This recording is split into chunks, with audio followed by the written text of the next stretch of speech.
Bonjour tout le monde. Les nouvelles sont pas bonnes parce que je suis à la ferme, mais pour une raison qui n'est pas vraiment bonne parce que quand je suis arrivé en congé ici, j'ai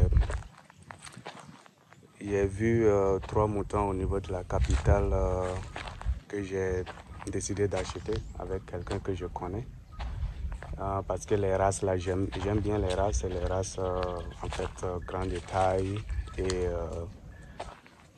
la personne dit que en fait ce genre de moutons, les races qu'elle est là, ça met bas deux. Donc j'avais pris un mâle et puis 2 femelles pour venir ajouter à la ferme pour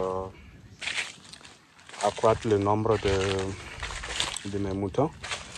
Parce que comme je l'ai dit, moi je compte faire une ferme un peu intégrée, genre j'aurai plusieurs animaux, différents types d'animaux. Donc j'ai payé les 3. Maintenant il fallait les transporter de la capitale jusqu'à là où la ferme se trouve. Et ça fait à peu près plus de 160 km. Donc, on a transféré les moutons dans la ferme avec un véhicule normal. Un véhicule normal, mais il y avait la clim, puis on avait mis un peu de l'herbe aussi à l'arrière du véhicule pour qu'ils puissent manger pendant le transport. Et puis, oui. Mais on avait attaché les pieds et tout, quoi. Donc, quand on a amené les moutons, et sur place, il y a une femelle, je pense une femelle où c'était gestante en fait. Et quand on est arrivé le premier jour même, la première nuit même, cette femelle en question n'était pas en point. La femelle n'était pas en point, donc on était obligé de la tuer. Et cette femelle, je l'avais achetée à 50 000. Et quand on a tué, il fallait trouver un preneur. Donc, on a cherché et puis il y a une personne qui est venue et puis on a discuté et puis par fini, c'est à 10 000 il a acheté ça. À 10 000 il a acheté. Il a acheté parce que le fait que c'est pas sur pied et il a acheté ça à 10 000. On n'avait pas le choix parce qu'il n'y avait pas quelqu'un d'autre. Soit on le consomme, soit on fait avec le prix du marché. Donc on a vendu ça à 10 000 et quelques jours après, le bélier, le mâle qui était là que j'ai acheté à 80 000, ça aussi ça a commencé à montrer des signes de fatigue. Donc on l'avait en fait attaché et puis le nourrir et puis lui donner des remontants. Mais comme je dis, en fait, il y a les autres animaux qui se baladent dans la cour. Donc, on avait déjà un autre bélier sur place. Je pense que c'est celui-là qui est là. Et je pense que c'est lui, il allait en fait attaquer l'autre bélier. Et puis, avec la fatigue et le fait qu'il était attaché, ça fait que, bon, il n'a pas tenu aussi. On était obligé de le tuer avant qu'il ne meure. Donc lui aussi, moi j'ai pas voulu trop me fatiguer à chercher quelqu'un pour venir acheter ça parce que sûrement ça va être encore la même chose. La personne va venir dire ok je vous donne 10 000 ou bien 5 000 et moi je trouve que ça serait vraiment une grande perte et puis de foutaise quoi. Donc moi j'ai préféré qu'on tue ça, on partage à mes amis et puis la famille aussi va consommer. Donc c'est ce qu'on a fait, on a partagé et puis on a distribué à des gens. Moi je préfère ça que quelqu'un vienne acheter ça et puis à un prix vraiment dérisoire. Donc on a vendu ça. Et ce matin je suis là tout simplement parce que le dernier en fait, allait succomber aussi hier nuit. Donc, ils ont tué ça. Mais je n'ai pas pu revenir hier nuit à la ferme. Donc, c'est ce matin très tôt, je suis venu. Et on a une dame qui vient juste d'acheter ça à 3500. Et ce mouton, je l'avais acheté à 3000. Et à 30 000 du moins. Et elle a acheté ça à 3500. Vous imaginez? Donc, vous voyez les pertes. Mais moi, en fait, je vois pas ça comme perte. Je vois ça comme des leçons. J'apprends petit à petit. J'apprends de mes erreurs, en fait, c'est ça. Mais quand tous les animaux de la ferme, quand il y a un animal qui ne se sent pas et puis on le tue, non, on fait une autopsie pour voir en fait les raisons derrière la maladie ou bien derrière le fait que qu'est-ce qui a fait que le mouton ou la chèvre ou le bœuf ou les vaches sont en train de mourir ou que, en tout cas on fait l'autopsie et puis on essaie de voir. Donc pour les moutons en question, quand on a fait les autopsies, on s'est rendu compte en fait que leur estomac était bourré de sachets. L'estomac, tous les trois avaient des ventres ballonnés. Et quand on a ouvert, bien sûr, la première était, comme je l'ai dit, était gestante. Ça, on était au courant. Donc il y avait un petit.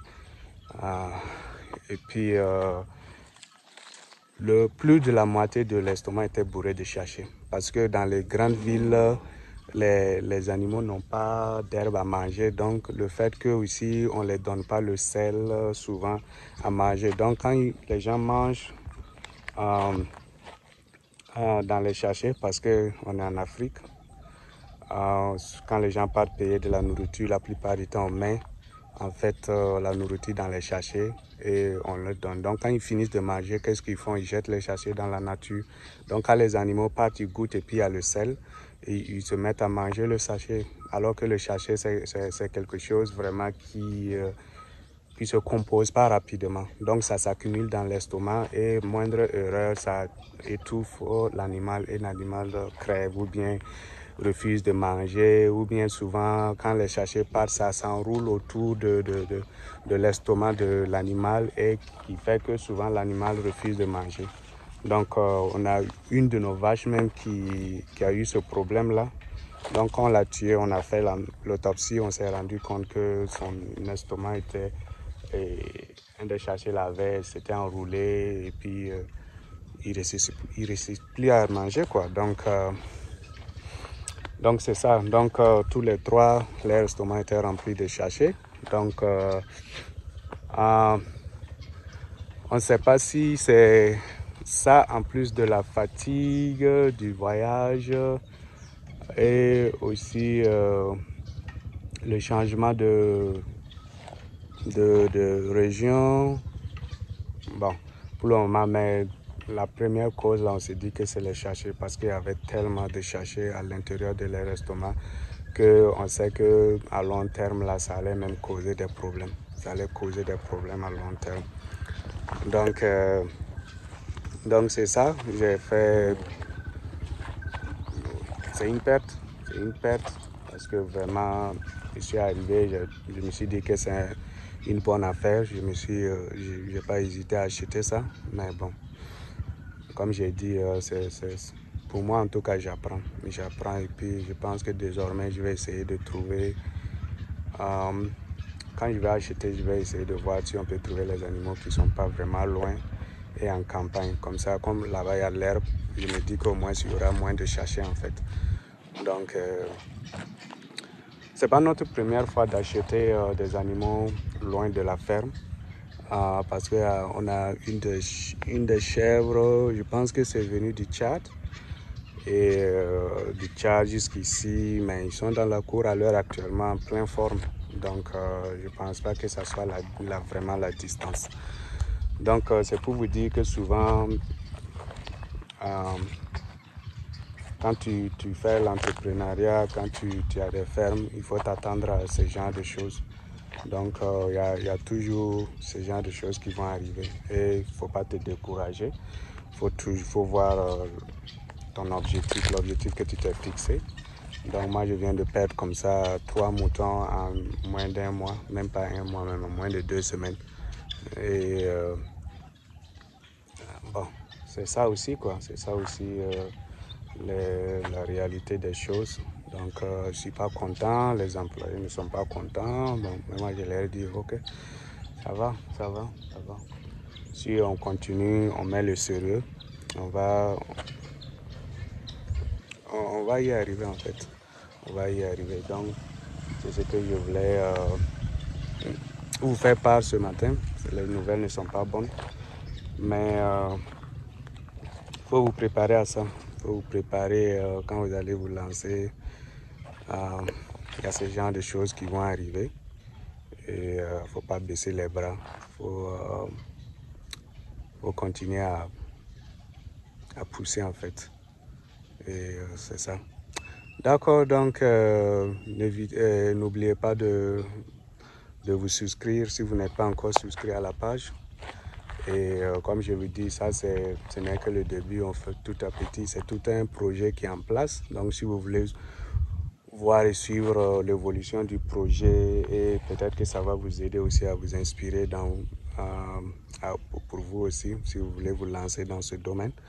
Donc souscrivez-vous, likez la vidéo, partagez afin que les autres aussi puissent voir et puis utiliser en fait notre expérience et nos erreurs aussi pour s'améliorer. Donc bonne journée à vous et on se voit à la prochaine vidéo. Bye bye.